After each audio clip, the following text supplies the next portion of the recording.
അല്ലാഹുവിന്റെ ഹബീബിന്റെ വാക്ക് കൃത്യമായി പുലരുകയാണ് നമ്മുടെ മുമ്പിൽ. ثم فتنة لا يبقى بيت من العرب إلا دخلته. മഹാനായ ഔഫ് ബിൻ മാലിക് എന്നവരോട് പറഞ്ഞ വാക്ക് ഇങ്ങനെയാണ്. എന്നാൽ റസൂലുള്ളാഹി സ്വല്ലല്ലാഹു അലൈഹി വസല്ലം തങ്ങൾ വേറെ വാക്കുകളിൽ അറബിയും അനർബിയും പാവപ്പെട്ടവനും മുതലാളിയും എന്ന വ്യത്യാസമില്ലാതെ സർവരുടെ വീടുകളിലും കയറി വരുന്ന ഒരു ഫിത്നയുണ്ട് എന്ന് ഹബീബുനാ റസൂലുള്ളാഹ് സ്വല്ലല്ലാഹു അലൈഹി വസല്ലം ഇനി പറയാൻ പോകുന്നതാണ് ഹർമജ്ദൂൻ യുദ്ധം എന്ന് പറയുന്നത്. ഇതാണ് ഇനി സംഭവിക്കാൻ പോകുന്ന ഈ ഉമ്മത്ത് കാണാൻ പോകുന്ന, നമ്മളോ നമ്മുടെ വരും തലമുറയോ കാണാനിരിക്കുന്ന ഏറ്റവും ഭീതിതമായ സംഭവങ്ങളുടെ നേർക്കാഴ്ചയാണ് ഇനി നിബിതങ്ങൾ പറയാൻ പോകുന്ന വാക്കുകൾ. ثم هدنة تكون بينكم وبين بني الأصفر. മഹാനായ ഔഫ് ബിൻ മാലിക് റളിയല്ലാഹു അൻഹുവിനോട് അല്ലാഹുവിന്റെ റസൂൽ പറയുന്നു, യഅദദ് സിത്തൻ ബൈന യദൈ സാഅ. അന്ത്യനാളിന്റെ മുമ്പായി നിങ്ങൾക്ക് കാണാൻ കഴിയുന്ന 6 വിഷയങ്ങളുണ്ട്. 6 വിഷയങ്ങൾ. അതിൽ 6ാമത്തേത് ثم هدنة تكون بينكم وبين بني الأصفر. നിങ്ങളും മഞ്ഞയുടെ മക്കളും തമ്മിൽ, ആ ബനുൽ അസ്ഫർ എന്ന പ്രയോഗം കൊണ്ട് ഉദ്ദേശിക്കുന്നത് യൂറോപ്യരും അമേരിക്കക്കാരുമാണെന്ന് പണ്ഡിതന്മാർ അങ്ങനെയാണ് അതിനെ വ്യാഖ്യാനിക്കുന്നത്. അറൂം ഔ റുബ്ബ വ അംരീക ബിലാ ഖിലാഫ്. അങ്ങനെയാണ് ഈ വിഷയങ്ങൾ ആധുനികമായ സംഭവങ്ങളുടെ വെളിച്ചത്തിൽ വിശകലനം ചെയ്യുന്ന ആഴമേറിയ വിവരമുള്ള ആലിമീങ്ങൾ. ആധുനികരെന്ന് പറയുമ്പോഴേക്കും ആരും തെറ്റിദ്ധരിച്ചു പോവരുത്. ഒരുപാട് ആലിമീങ്ങൾ നമ്മുടെ കേരളത്തിന്റെ പുറത്തുണ്ട്, ഇന്ത്യക്ക് പുറത്തുമുണ്ട്, ഇന്ത്യയിലുമുണ്ട്, കേരളത്തിലുമുണ്ട്. അവരെല്ലാം ഹദീസുകളെ വ്യാഖ്യാനിക്കുന്നുണ്ട്. വിശുദ്ധ ഖുർആനിന്റെ മനോഹരമായ കാലികമായ വിഷയങ്ങളിൽ അവർ തഫ്സീർ ചെയ്യുന്നുമുണ്ട്. അതുകൊണ്ട് ബനുൽ അസ്ഫർ എന്ന് പറയുന്നത് യൂറോപ്യന്മാരും അമേരിക്കക്കാരുമാണ്. നിങ്ങളും, അതായത് മുസ്ലിമീങ്ങളായ നിങ്ങളും അവരും തമ്മിൽ ഒരു കരാറിൽ ഒപ്പുവെക്കും. ശാന്തമായ സമാധാനപരമായ ഒരു കരാറിലായിരിക്കും നിങ്ങളും അവരും തമ്മിൽ. അല്ലാഹുവിന്റെ റസൂൽ പറയുന്നു, ഫയഗ്ദിറൂൻ. യൂറോപ്യന്മാർ നിങ്ങളെ ആ വിഷയത്തിൽ വഞ്ചിക്കും. فيأتونكم تحت 80 غاية. അവര് 80 കൊടികൾക്ക് താഴെ വലിയൊരു സംഘമായി നിങ്ങളോട് പോരടിക്കാൻ വരും. അവിടെ ഗായ എന്നാണ് പറഞ്ഞത്, വാക്കർത്ഥം അവിടെ റായ എന്നാണ്. പക്ഷെ ഏതൊരു സൈന്യത്തിന്റെയും ലക്ഷ്യം അവരുടെ കൊടി ഉയർത്തലായതുകൊണ്ടാണ് കൊടിക്ക് ലക്ഷ്യം എന്നർത്ഥം വരുന്ന ഗായ എന്ന പദം കൊടുക്കാൻ കാരണം. അത് മുത്തഅല്ലിമീങ്ങൾക്ക് വേണ്ടി പറയാൻ, അത് അക്ഷരം തെറ്റിയതല്ല. തഹ്ത 80 ഗായ, 80 കൊടികൾക്കു താഴെയായി യൂറോപ്യന്മാർ നിങ്ങളോട് പടപൊരുതാൻ വരും. تحت كل غاية 12,000. ഓരോ 80-ൽ ഓരോരുത്തരുടെയും കീഴെ, ഓരോ കൊടിയുടെയും കീഴെ 12,000 ഉണ്ടായിരിക്കും. എന്ന് പറഞ്ഞാൽ 80 കൊടികൾ, ആ ഓരോ കൊടിക്ക് പിന്നിലും 12,000 സൈന്യം. അങ്ങനെ വരികയാണെങ്കിൽ 80 തവണ 12,000 കണക്ക് കൂട്ടിയാൽ 9,60,000 വരുന്ന ആളുകൾ സൈന്യത്തിലുണ്ടാകും. ആ ഒരു സൈന്യവുമായി നിങ്ങൾ നടത്തുന്ന യുദ്ധമുണ്ട്. ആ യുദ്ധമാണ് ചരിത്രത്തിൽ ഹർമജ്ദൂൻ എന്ന് ചരിത്ര പണ്ഡിതന്മാർ വിശകലനം ചെയ്തത്. മതപണ്ഡിതന്മാർ ക്രിസ്ത്യാനികളും ജൂതന്മാരും മുസ്ലിമീങ്ങളും ഒരുപോലെ സംഭവിക്കുമെന്ന് പ്രതീക്ഷിക്കുന്ന ആ ഒരു യുദ്ധത്തിന്റെ പേരാണ് ഹർമജ്ദൂൻ. ഹർമജ്ദൂൻ യുദ്ധം നടക്കുന്നത് 9,60,000 വരുന്ന യൂറോപ്യൻ അമേരിക്കൻ സഖ്യസേനക്കെതിരെ മുസ്ലിം സൈന്യം നടത്തുന്ന യുദ്ധമായിരിക്കും. ഇത് അല്ലാഹുവിന്റെ ഹബീബ് സ്വല്ലല്ലാഹു അലൈഹി വസല്ലം തങ്ങൾ വളരെ വ്യക്തമായി പറഞ്ഞ ഹദീസാണിത്. ഈ ഹദീസ് ഇമാം അഹ്മദ് എന്നവർ മുസ്നദിൽ ഉദ്ധരിച്ചു. മഹാനായ ഇമാം അബൂ ദാവൂദ് എന്നവർ സുനനിൽ, മഹാനായ ഹദീസ് പണ്ഡിതൻ ഇബ്നു മാജ എന്നവർ അവരുടെ സുനനിൽ, ഇബ്നു ഹിബ്ബാൻ എന്നവർ അവരുടെ സ്വഹീഹിൽ, ഇവരെല്ലാം മറ്റ് ഹദീസ് പണ്ഡിതന്മാരും ഉദ്ധരിച്ചു. സതുസാലിഹൂന റൂമ സുൽഹൻ ആമിന. ഇനി പറയുന്നത് ഹദീസ് വാചകങ്ങളുടെ വ്യാഖ്യാനമാണ്, അതുകൊണ്ട് ശ്രദ്ധിച്ചു കേൾക്കുക. സതുസാലിഹൂന റൂമ സുൽഹൻ ആമിന. നിങ്ങൾ യൂറോപ്യന്മാരുമായി സമാധാനപരമായ കരാറിൽ നിങ്ങളും അവരും ഒപ്പുവെക്കും. അറബ് മുസ്ലിം രാജ്യങ്ങളിൽ long term defence and military agreements, കാലങ്ങളോളം നിലനിൽക്കുന്ന സൈനിക ആയുധ ഇടപാടുകളുടെ ഉടമ്പടികൾ വർഷങ്ങൾക്കപ്പുറത്തേക്ക് ഇപ്പോഴേ ഒപ്പിട്ട് കഴിഞ്ഞിരിക്കുന്ന വിഷയമാണ്. ഇത് അല്ലാഹുവിന്റെ റസൂൽ പറയുമ്പോൾ ജസീറത്തുൽ അറബാണ് ഇവിടെ ഉദ്ദേശിക്കുന്നത്.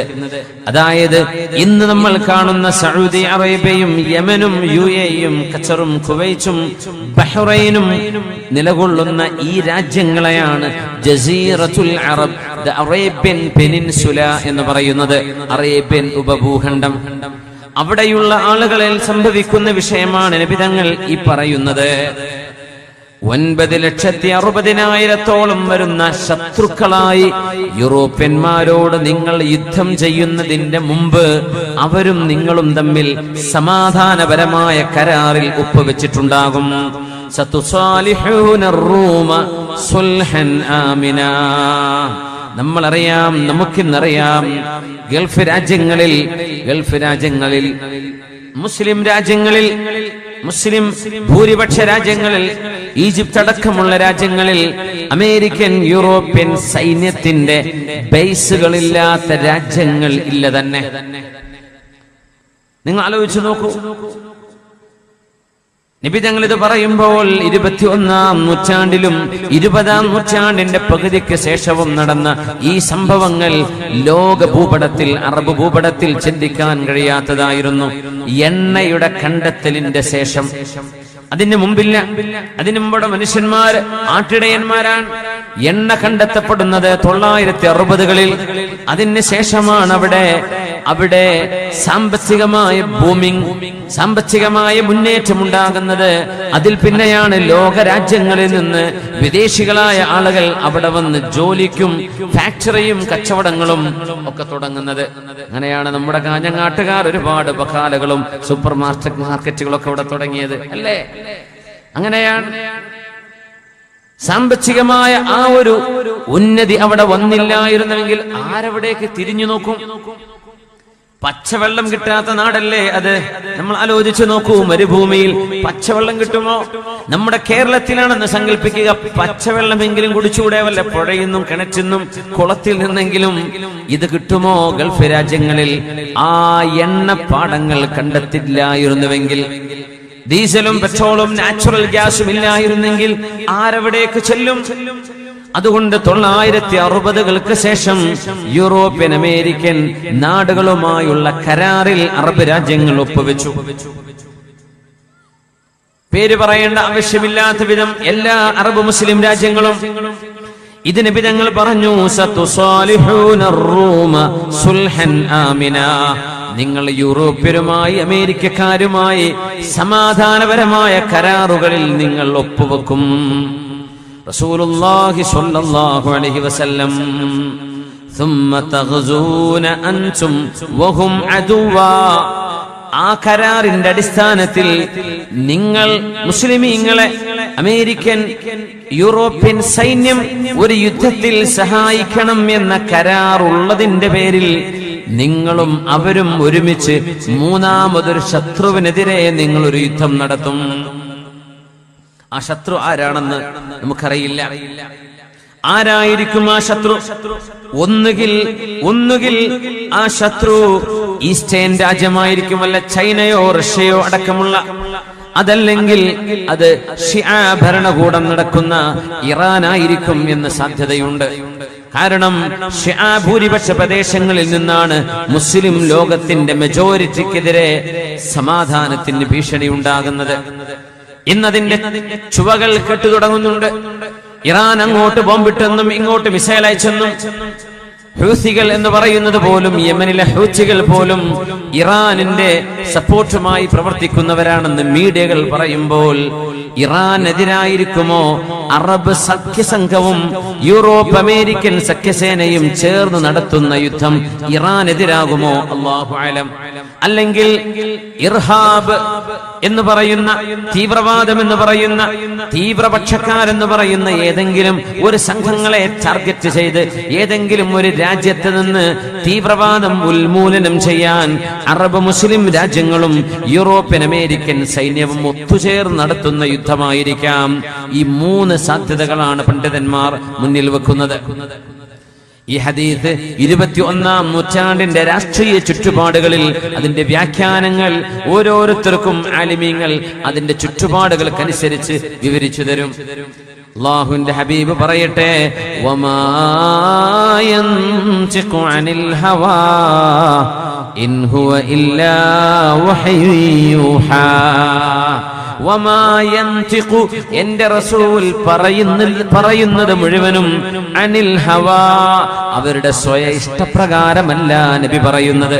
എന്റെ റസൂൽ പറയുന്നത് ഇൻ ഹുവ ഇല്ലാ വഹ്യു യൂഹാ, അല്ലാഹു നൽകുന്ന വഹ്യല്ലാതെ, അല്ലാഹു 7 ആകാശങ്ങൾക്കപ്പുറത്തെ അർശിന്റെ ഉടമസ്ഥനായ അല്ലാഹു എന്താണോ ജിബ്രീൽ അലൈഹിസ്സലാമിലൂടെ അവന്റെ പ്രവാചകരോട് പറയാൻ ഉദ്ദേശിക്കുന്നത് അതേ നബി തങ്ങൾ നാവിലൂടെ പറയൂ. നിബിധങ്ങൾ ഉണ്ടാക്കി പറയുന്നവരല്ല. സൂറത്തുൽ ഖലമിൽ അല്ലാഹു വളരെ വ്യക്തമായി പറഞ്ഞു. ഇതൊന്നും ഒരു പ്രവാചകൻ ഒറ്റക്ക് പറയാൻ കഴിയില്ല. ഒരു മനുഷ്യനെ കൊണ്ട് ഒറ്റക്ക് പറയാൻ കഴിയോ? 1400 കൊല്ലം മുമ്പ് ഒരാളൊരു വിഷയം പറയാ, 1400 കൊല്ലം കഴിഞ്ഞിട്ട് സംഭവിക്കുക. നമുക്കിന്ന് ഒരു 100 കൊല്ലം അപ്പുറത്തേക്ക്, 200 കൊല്ലം അപ്പുറത്തേക്ക് എന്ത് സംഭവിക്കുമെന്ന് ആർക്ക് പ്രെഡിക്റ്റ് ചെയ്യാൻ കഴിയും? ആർക്ക് പ്രവചിക്കാൻ കഴിയും? പ്രവചിക്കാമത് ശരിയായി പുലരുമോ? എത്ര പേര് പറഞ്ഞു 2000-ൽ ലോകം അവസാനിക്കുമെന്ന്? ചിലര് പറഞ്ഞു 2012-ൽ. ഒരു ചുക്കും നടന്നില്ലല്ലോ. പലർക്കും പലതും പറയാം. പക്ഷേ പറഞ്ഞത് സത്യമായി പുലരുന്നത് അത് 1 അല്ല 2 അല്ല 100 കണക്കിന് അല്ല. എന്തെല്ലാം അവിടെ നിന്ന് പറഞ്ഞോ അതിൽ സാധ്യമായതെല്ലാം പുലർന്നു കഴിഞ്ഞ ഹബീബാണ്, ലോകത്തിന്റെ ഗുരു, മുസ്ലിം ഉമ്മത്തിന്റെ നേതാവ്. അത് വെറും ഒരു മനുഷ്യനല്ല, അത് അല്ലാഹുവിനാൽ നിയുക്തനായ പ്രവാചകൻ തന്നെ. ഇത് ലോക മുസ്ലിമീങ്ങൾ അറിയണം. മുസ്ലിമീങ്ങളോട് എതിർപ്പും വൈരാഗ്യവുമുള്ള ആളുകൾ അറിയണം ഈ പ്രവാചകൻ പറഞ്ഞു പോയ വാക്കുകൾ. എന്നിട്ട് മനസ്സിലാക്കണം ഇത് സത്യപ്രവാചകനാണോ അല്ലയോ എന്ന്. ആ ഹബീബാണ് നമ്മുടെ റസൂൽ. ഇന്നല്ലാഹ വമലായികതഹു യുസല്ലൂന അലൻ നബിയ്യ യാ അയ്യുഹല്ലദീന ആമനൂ സ്വല്ലൂ അലൈഹി വസല്ലിമൂ തസ്ലീമാ. ഹബീബിന്റെ മേൽ സ്വലാത്തും സലാമും വർദ്ധിപ്പിക്കുക. ഈ ഹദീസെല്ലാം ഓതുമ്പോൾ ഹബീബിനെ ഒന്ന് കണ്ടെങ്കിൽ എന്ന് കൊതിച്ചു പോകും. ഈ ഹദീസുകൾ കേൾക്കുമ്പോൾ ഹബീബിന്റെ സദസ്സിലൊന്ന് ഇരിക്കാൻ ഭാഗ്യമുണ്ടായെങ്കിൽ എന്ന് കൊതിച്ചു പോകും. ഈ ഹദീസുകൾ അർത്ഥങ്ങളിലൂടെ കടന്നു പോകുമ്പോൾ അല്ലാഹുവിന്റെ ഹബീബിനെ എങ്ങാനും മുമ്പിൽ കിട്ടുകയാണെങ്കിൽ ഹബീബിന്റെ നെറ്റിയിൽ ഉമ്മ വെക്കുമായിരുന്നുവെന്ന് നമ്മുടെ മനസ്സ് പറഞ്ഞു പോവുകയാണ്. 21-ാം നൂറ്റാണ്ടിന്റെ കഥയാണ് ഈ ഹദീസ്. ഒരു 100 കൊല്ലം മുമ്പ് ഹദീസ് പണ്ഡിതന്മാർക്ക് വ്യാഖ്യാനിക്കാൻ പ്രയാസമാണ്. ഒരു 100 കൊല്ലം മുമ്പ് വരെ, 1300 കൊല്ലം മുമ്പ് വരെ, 1300 വർഷം ഈ ഹദീസിന് എങ്ങനെയാണ് വ്യാഖ്യാനം നൽകുക? അറബ് ലോകത്ത് യൂറോപ്യരും അമേരിക്കക്കാരും വരികയോ, ഒട്ടകത്തെ മേച്ചു നടക്കുന്ന ലോകത്തേക്കോ, ഈത്തപ്പന പറിച്ചു നടക്കുന്ന, ഈത്തപ്പഴം പറിച്ചു നടക്കുന്ന ആടുമാടുകളെ മേച്ചു നടക്കുന്ന ആട്ടിടയന്മാരിലേക്ക് എന്തിനമേരിക്കക്കാരനും യൂറോപ്യരും വരണം? നമ്മൾ അങ്ങനെയായിരിക്കും ചിന്തിക്കുക. എന്നാൽ ഹദീസ് പണ്ഡിതന്മാർ അവർക്ക് മനസ്സിലായതും മനസ്സിലാവാത്തതും എല്ലാം രേഖപ്പെടുത്തി കളയും. അതാണ് ഹദീസിന്റെ അത്ഭുതം. ഹദീസ് പണ്ഡിതന്മാർ ഒരിക്കലെങ്കിലും ആലോചിക്കുകയാണെന്ന് സങ്കല്പിക്കുക. ഈ ഹദീസ് എനിക്ക് മനസ്സിലായില്ല, ഞാൻ എന്തിനെ എഴുതി വെക്കണം? ഇതിനർത്ഥമുണ്ടോ? ഒരു യുക്തിവാദി കണ്ടാൽ എന്തു പറയും? ഇതല്ല ഹദീസ് പണ്ഡിതന്മാർ ചിന്തിക്കുക. സ്വഹീഹായ സനദിലൂടെ, സത്യസന്ധമായ സനദിലൂടെ ഒരു ഹദീസ് നബി തങ്ങൾ പറഞ്ഞതാണെന്ന് തെളിഞ്ഞു കഴിഞ്ഞാൽ ഏതെങ്കിലും തലമുറകൾക്ക് മനസ്സിലാവും അതിനർത്ഥം. നമ്മൾ എഴുതി വെക്കാം. അതവർ എഴുതി വെച്ചു. അവരത് ആമന്നാ വസല്ലംനാ, ഞങ്ങൾക്ക് മനസ്സിലായാലും ഇല്ലെങ്കിലും നബി തങ്ങൾ പറഞ്ഞു അല്ലാഹുവേ ഞങ്ങൾ വിശ്വസിച്ചു. ഇതാണ് അവര് പറയാ. പക്ഷെ ഇന്ന് 21-ാം നൂറ്റാണ്ടുകാർ യുക്തിവാദികളാണ്, അല്ലേ? മുസ്ലിമീങ്ങളിൽ ചില ആളുകൾ പോലും യുക്തിവാദ ചിന്തകൾ തലയിൽ കയറിയവരാണ്. അവർക്ക് തെളിവിന്റെ മാമലകൾ വെച്ചുകൊടുത്താൽ പോലും ഇത് മാരണം, ഇത് മാജിക് ആണെന്ന് പണ്ട് പറഞ്ഞ പോലെ ഇന്ന് പറയുന്നവർ, അവരുടെ മുമ്പിലാണ് ഈ ഹദീസുകൾ പച്ചയായ ഇന്നത്തെ രാഷ്ട്രീയ ചുറ്റുപാടുകളിൽ, ആഗോള രാഷ്ട്രീയ ചുറ്റുപാടുകളിൽ നമ്മൾ വ്യാഖ്യാനിക്കുമ്പോൾ എത്ര മനോഹരമാണ് അല്ലാഹുവിന്റെ റസൂല് പറഞ്ഞു പോയത്. നിങ്ങളും യൂറോപ്യരും അമേരിക്കക്കാരും സൈനിക ഉടമ്പടികളിൽ ഒപ്പുവെക്കും, സമാധാനപരമായ ഒപ്പുവെക്കൽ. അങ്ങനെ നിങ്ങളും യൂറോപ്യൻ സൈന്യവും ആ ഒരു സഖ്യ സൈന്യം നിങ്ങളുടെ ഒരു പൊതുശത്രുവിനെതിരെ, ആ ശത്രു മുസ്ലിമിന്റെ ശത്രുവാണ്, അമേരിക്കൻ യൂറോപ്യൻ സൈന്യത്തിന്റെയും ശത്രുവാണ്, അവർക്കെതിരിൽ നിങ്ങൾ പോരാടും. അല്ലാഹുവിന്റെ റസൂൽ സ്വല്ലല്ലാഹു അലൈഹി വസല്ലം തങ്ങൾ പറഞ്ഞു ഫതുൻസറൂൻ, നിങ്ങൾ ജയിക്കും. വതഗ്നമൂൻ, ആ രാജ്യത്തെ ഒരുപാട് വിഭവങ്ങൾ നിങ്ങളുടെ കൈകളിലേക്ക് വരും. വതസ്ലമൂൻ, നിങ്ങൾക്കൊരു പ്രയാസവും വരാതെ നിങ്ങൾ ആ യുദ്ധത്തിൽ രക്ഷപ്പെടും. ആ യുദ്ധത്തിന്റെ പേരാണ് ഹർമജ്ദൂൻ എന്ന് പറയുന്നത്. കഴിഞ്ഞിട്ടില്ല. അല്ലാഹുവിന്റെ റസൂല് പറയുന്നു ثم تنصرفون حتى تنزلوا بمرج ذي تلول. സുബ്ഹാനല്ലാഹ് എന്ന് പറയാതിരിക്കാൻ കഴിയില്ല. യുദ്ധം നടക്കുന്ന സ്ഥലത്തിന്റെ രൂപമാണ് നബി തങ്ങൾ പറയുന്നത്. ثم تنصرفون, ആ യുദ്ധം കഴിഞ്ഞ് നിങ്ങൾ പിരിഞ്ഞു പോകും. حتى تنزلوا بمرج ذي تلول, നല്ല പച്ചപ്പുള്ള ഒരു നാട്ടിൽ, ഒരു പ്രദേശത്ത്, ذي تلول, നല്ല പച്ച കുന്നുകളുള്ള ഒരു പ്രദേശത്ത് നിങ്ങളുടെ സൈന്യവും യൂറോപ്യൻ സൈന്യവും തമ്പടിക്കും. നിങ്ങളും അവരും തമ്പടിക്കും. ആ സ്ഥലം എന്താണ്? പച്ചപ്പുള്ള സ്ഥലം. അറേബ്യയല്ല, അറബ് രാജ്യമല്ല, ഏതെങ്കിലും പച്ചപ്പുള്ള രാജ്യം. അല്ലാഹു ആലം, യൂറോപ്യൻ രാജ്യങ്ങളിലൂടെ യാത്ര ചെയ്തവർക്കറിയാം, അവിടെ പച്ച നിറഞ്ഞ തിലാലുകളാണ്. വളരെ മനോഹരമായ ഗ്രീൻ ഹിൽസുകൾ, മനോഹരമായ കുന്നുകൾ, പച്ചക്കുന്നുകൾ. ഇത് യൂറോപ്പിന്റെ പ്രത്യേകതയാണ്. നല്ല വെള്ളവും പച്ചപ്പുമുള്ള ذي تلول, നല്ല കൊച്ചു കൊച്ചു മനോഹരമായ പച്ചക്കുന്നുകളുള്ള ഒരു സ്ഥലത്ത്, അവിടെയാണ് ഈ സൈന്യത്തിന്റെ ക്യാമ്പിംഗ് ഉണ്ടാവുക. അല്ലാഹുവിന്റെ റസൂൽ ആ പ്രദേശത്തിന്റെ ഫിസിക്കൽ ഡിസ്ക്രിപ്ഷൻ ആണ് നൽകുന്നത്, അവിടുത്തെ പ്രത്യേകത. എന്നിട്ട് എന്തു പറഞ്ഞു? ഹബീബായ നബി തങ്ങൾ പറയുന്നു ഫയർഫഉ റജുലുൻ മിൻ അഹ്ലിസ് സ്വലീബി സ്വലീബഹു, ക്രിസ്ത്യാനികളായ ആളുകൾ യൂറോപ്യൻ സൈന്യത്തിലുണ്ട്. അവരിൽ നിന്ന് ഒരാൾ ഒരു കുരിശ് ഇങ്ങനെ ഉയർത്തിപ്പിടിക്കും. കാരണം മുസ്ലിമീങ്ങൾ അതുപോലെ യൂറോപ്യൻ അമേരിക്കൻ സഖ്യ സൈന്യവും ഒരു പൊതുശത്രുവിനെതിരെ പോരാടി ജയിച്ചതിന്റെ ആഹ്ലാദ പ്രകടനം, ഒരു പാർട്ടി നടക്കുകയാണ് അവിടെ. ആ സമയത്ത് സൈന്യത്തിൽപ്പെട്ട ഒരാൾ, മുസ്ലിമല്ല, യൂറോപ്യൻ അമേരിക്കൻ സൈന്യത്തിൽപ്പെട്ട ഒരാൾ ഒരു വലിയൊരു കുരിശ് കൊണ്ടുവന്ന് ഉറക്കെ പിടിച്ചിട്ട് പറയും ഗലബ സ്വലീബ്, ഈ കുരിശ് കൊണ്ടാണ് നമുക്ക് വിജയമുണ്ടായത്. അതിൽപ്പെട്ട ഏതോ ഒരു ഫനാറ്റിക്, ഒരു തീവ്രമായ മതവിശ്വാസി, തീവ്രമായ ക്രിസ്തീയ മതത്തിൽ വിശ്വസിക്കുന്ന തീവ്ര സ്വഭാവക്കാരനായ ഒരാൾ ഈ സഖ്യസേനകൾ ഒരുമിച്ച് ചെയ്ത് നടത്തിയ യുദ്ധത്തിൽ വിജയം കണ്ടത് കുരിശിന്റെ പിന്നിലാണ്, കുരിശുകൊണ്ടാണ്, കുരിശാണ് അതിന് കാരണം എന്ന് പറയും. ഫയഗ്ളബു റജുലുൻ മിനൽ മുസ്ലിമീൻ, അത് കാണുമ്പോൾ മുസ്ലിം സൈന്യത്തിൽപ്പെട്ട ഒരാൾക്ക് വല്ലാത്ത ദേഷ്യം വരും. കാരണം മുസ്ലിമീങ്ങളാരും ഇസ്ലാമിന്റെ കൊടി അവിടെ ഉയർത്തുന്നില്ല. സഖ്യ സൈന്യമാണ്. ഈ സൈന്യത്തിൽ മുസ്ലിമീങ്ങളുണ്ട്. അമുസ്ലിമീങ്ങളുണ്ട്. പക്ഷേ ഒരു കരാറിന്റെ അടിസ്ഥാനത്തിൽ സൈനികമായ അതുപോലെ ആയുധപരമായ ഇടപാടുകളിൽ ചെയ്ത കരാറിന്റെ അടിസ്ഥാനത്തിലാണ് യൂറോപ്യൻ അമേരിക്കൻ സൈന്യം മുസ്ലിം സൈന്യത്തിന്റെ കൂടെ കൂടിയത്, മതത്തിന്റെ പേരിലല്ല.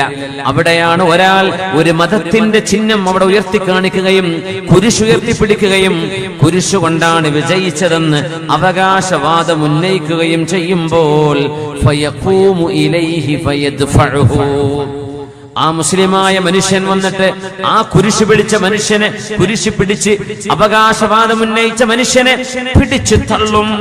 വേറെ റിവായത്തിൽ വന്നത് ഫയഖ്തുലുഹു, അയാൾ അവിടെ വധിക്കപ്പെടും. ഫഇൻദ ദാലിക യഗ്ദിറുർ റൂം, ആ ക്രിസ്ത്യാനിയായ മനുഷ്യന്റെ മരണം സംഭവിക്കുന്നതോടുകൂടെ തന്നെ റോമൻ സൈന്യം നിങ്ങളുമായുള്ള കരാർ പൊളിക്കുകയും നിങ്ങളെ വഞ്ചിക്കുകയും ചെയ്യുമെന്ന് ഹബീബുനാ റസൂലുള്ളാഹ്. വയജ്തമിഊന ലിൽ മൽഹമ, എന്നിട്ട് ഏറ്റവും വലിയ രക്തച്ചൊരിച്ചിലുള്ള അൽ മൽഹമത്തുൽ കുബ്ര എന്ന് പറയുന്ന ലോകമഹായുദ്ധത്തിന് അവിടെ വേദി ഒരുങ്ങും. അതായിരിക്കും വേൾഡ് വാർ 3 എന്ന് നമുക്ക് അനുമാനിക്കാം, അല്ലെങ്കിൽ അതിന്റെ മുമ്പ് അത് വേൾഡ് വാർ 4 ആയിരിക്കാം, അല്ലാഹു അലം. അൽ-മൽഹമത്തുൽ കുബ്ര ഫയഅതൂന തഹ്ത 80 ഗായ, അവര് വരുന്നത് 80 കൊടികൾക്ക് കീഴിലാണ്. അവരുടെ കൊടി 80 കൊടികളുണ്ടവർക്ക് സൈന്യത്തിന്. ഓരോ ബറ്റാലിയന്റെ കീഴെയും ഓരോ കൊടിക്ക് കീഴെയും തഹ്ത കുല്ലി റായത്തിൻ 12,000 സൈന്യം ഓരോ കൊടിക്ക് കീഴിലുണ്ട്. അങ്ങനെ 80 കൊടിയാൽ വലിയ ഒരു യുദ്ധത്തിന് അവിടെ തുടക്കം കുറിക്കുമെന്ന് ഹബീബുനാ റസൂലുള്ളാഹി സ്വല്ലല്ലാഹു അലൈഹി വസല്ലമ തങ്ങൾ ഇനി നടക്കാൻ പോകുന്ന അറബ് ലോകത്തും മുസ്ലിം ലോകത്തും നടക്കുന്ന സംഭവ വികാസങ്ങളെ പരിശുദ്ധമായ വഹീന്റെ വെളിച്ചത്തിൽ നമുക്ക് പറഞ്ഞു തരുന്നു.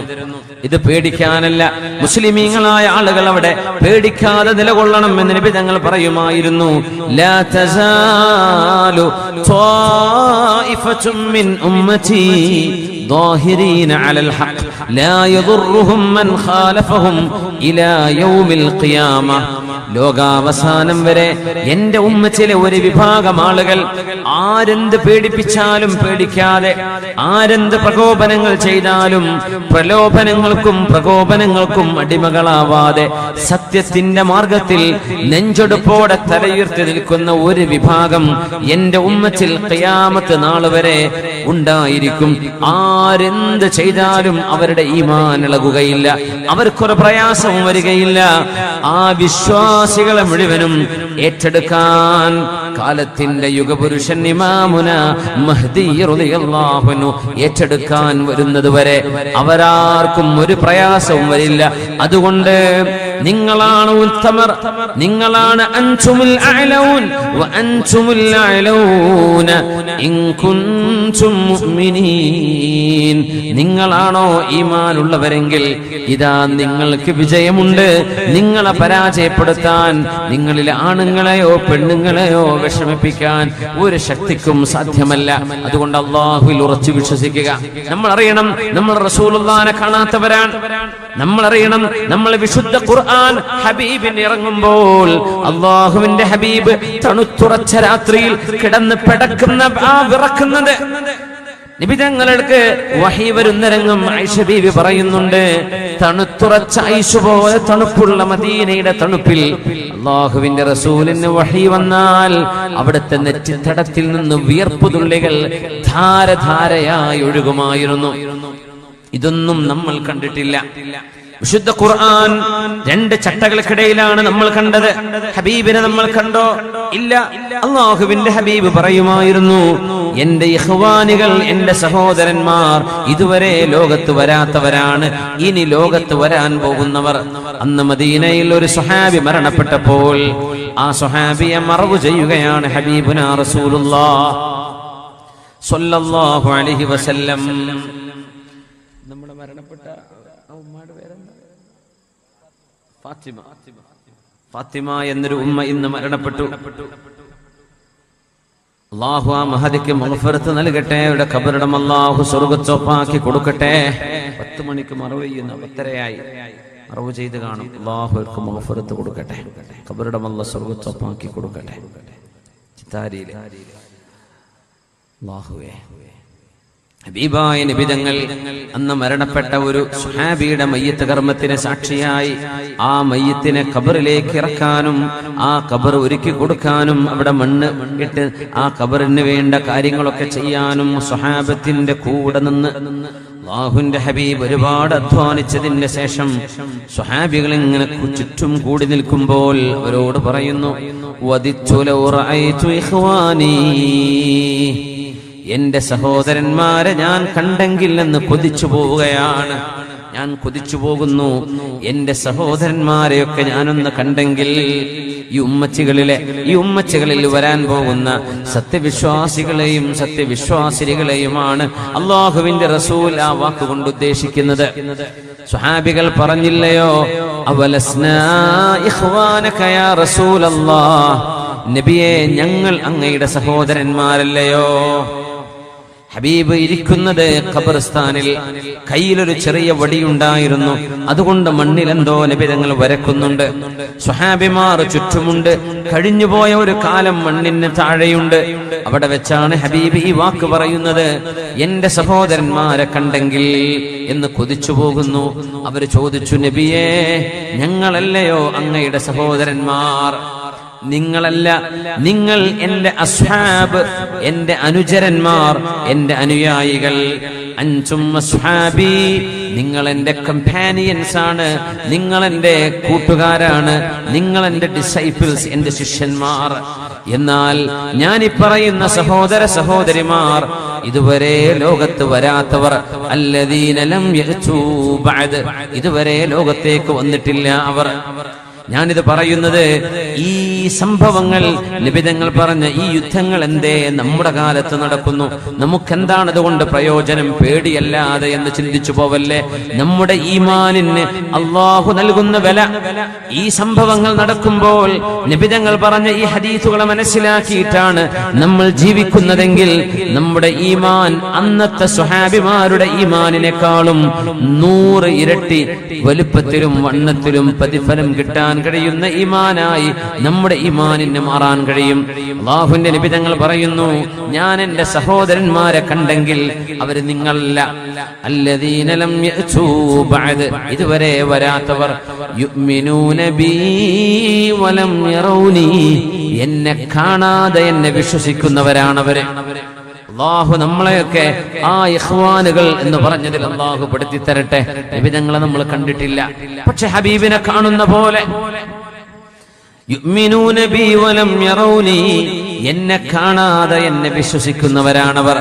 വിശുദ്ധമായ ഖുർആൻ 2 ചട്ടകൾക്കിടയിലെ പുസ്തകമായ പുസ്തക രൂപത്തിലല്ലാതെ ഖുർആനിന്റെ അവതരണത്തിന് അവർ സാക്ഷികളല്ല. നിങ്ങൾ സാക്ഷികളാണ്. നിങ്ങൾ എന്നെ കണ്ടവരാണ്, അവരെന്നെ കണ്ടവരല്ല. അവർ ഖുർആൻ തലമുറ തലമുറയായി കൈമാറുന്നത് അവരുടെ കൈകളിൽ വന്ന് അവരതിൽ വിശ്വസിച്ചു.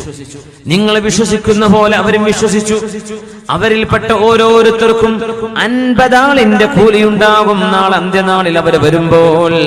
ആ കാലത്ത് ഞാൻ പറഞ്ഞ പോലെ ജീവിക്കുന്നവർക്ക് 5 നേരത്തെ നിസ്കാരവും സകാത്തും നോമ്പും ഹജ്ജും പരിപൂർണമായും ഇസ്ലാമിക നിർബന്ധ കർമ്മങ്ങളും സുന്നത്തായ കർമ്മങ്ങളും എന്റെ ചര്യയും ഇഷ്ടപ്പെട്ട് ജീവിക്കുന്നവർക്ക് 50 ആളുകളുടെ കൂലിയുണ്ട്. അപ്പൊ അവര് ചോദിച്ചു, നബിയേ യാ റസൂലല്ലാഹ്,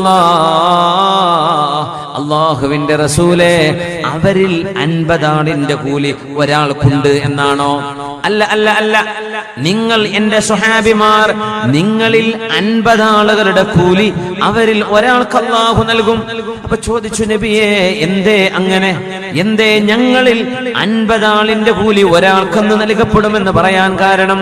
ഇന്നകും തജിദൂന ലിൽ ഖൈരി അഅ്വാനാ, നിങ്ങൾക്ക് നന്മ ചെയ്യാൻ സഹായികളായി കൂടെയുണ്ട്. നിങ്ങളുടെ നാട്ടിൽ തിന്മയില്ല, നിങ്ങളുടെ കൂടെ ഞാനാണ് ജീവിക്കുന്നത്. നിങ്ങൾ ജിബ്രീൽ അലൈഹിസ്സലാം വരുന്നത് അറിയുന്നുണ്ട്. നിങ്ങൾ ഓരോരുത്തരും നിസ്കരിക്കുമ്പോൾ ചിലർ പറയും, എനിക്ക് അയാളെക്കാളും നിസ്കരിക്കണം. ഉമർ ഫാറൂഖ് റളിയല്ലാഹു അൻഹു സിദ്ദീഖ് എന്നവരെ ദാനധർമ്മം ചെയ്ത് തോൽപ്പിക്കാനാ ശ്രദ്ധിച്ചത്. എങ്ങനെ? സിദ്ദീഖ് എന്നവരെക്കാളും ദാനം എനിക്ക് കൊടുക്കണം, ഇങ്ങനെ മത്സരിക്കുന്ന നന്മയുടെ സ്വഭാവം അന്നുണ്ടാവുകയില്ല. അന്ന് മിനിമം നന്മക്ക് ആളുകൾ വളരെ കുറവായിരിക്കും, അവരെ സഹായിക്കാൻ ആളുകളില്ല, അവരൊറ്റക്കാണ് മുസ്ലിമായി ജീവിക്കുന്നത്, ചുറ്റുമുള്ള ആളുകൾ അവിശ്വാസികൾ. എന്നിട്ട് അവർ ചെയ്യുന്ന നന്മക്ക് നിങ്ങളെപ്പോലെയല്ല, നിങ്ങൾക്ക് സഹായികളുണ്ടല്ലോ, നിങ്ങൾക്ക് ആളുകൾ പരസ്പരം ഒരാളെ മറ്റൊരാളെ കണ്ടാൽ നന്നാവാൻ തോന്നും. അന്നങ്ങനെയല്ല, തിന്മകളായിരിക്കും അവരെ വരിഞ്ഞു മുറുക്കുക.